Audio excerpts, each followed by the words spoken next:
দুইটা অন্যায় হয়েছে। এক হচ্ছে যে অভিজিতের হত্যার আসলে কোনো বিচার হয়নি, বিচার নামে যেটা হয়েছে সেটা হচ্ছে আরেকটা অবিচার, যে আপনি মেজর জিয়াউল হককে ফাঁসি দিলেন।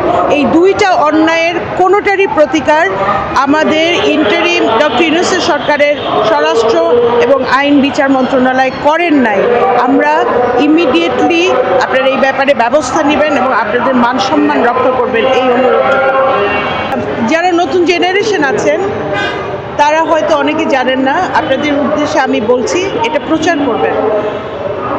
গণজাগরণ মঞ্চের নাম শুনেছেন, সেটা খুনি হাসিনা এবং আওয়ামী লীগের একটা পরিকল্পিত মঞ্চ ছিল, যার অন্যতম নেতা কিন্তু আজকের পিনাকি ভট্টাচার্য ছিল, বাই দ্য ওয়ে। এরপরে অনেকজন ব্লগারকে হত্যা করা হয় এবং আপনারা জানেন মেজর জিয়াউল হক, সৈয়দ জিয়াউল হক, উনি গত 14 বছর ধরে তিনটি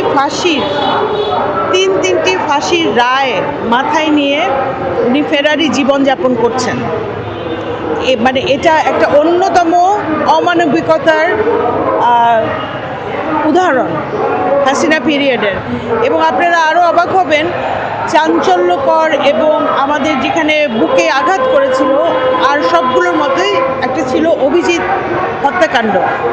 নৃশংসভাবে ব্লগার অভিজিৎকে নৃশংসভাবে হত্যা করা হয় প্রকাশ্যে।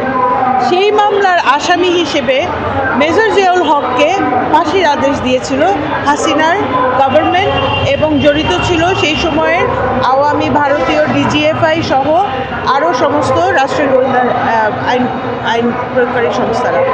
তো এই গভর্নমেন্ট এখনও পর্যন্ত জিয়াউল হকের মামলাগুলো মানে ফাঁসির আদেশগুলোকে স্থগিত করে নাই, আইনি প্রক্রিয়া শুরু করে নাই। এটা একটা অত্যন্ত লজ্জার ব্যাপার।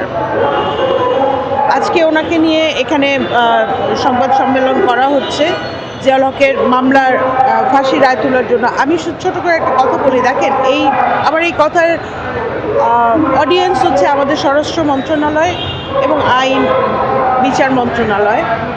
দেখুন, আওয়ামী হাসিনার রেজিম কি করত? আপনি ব্লগার অভিজিৎ সহ সমস্ত ব্লগারকে খুন করলেন রাষ্ট্রীয় বাহিনী। তারপরে সেই খুনের দায় আপনি দেশপ্রেমিক সেনা অফিসার মেজর জিয়াউল হকদের মতো আরও অন্যদের বিরুদ্ধে আদালতের প্রক্রিয়াটা নিলেন এবং তাদেরকে ফাঁসি দিলেন।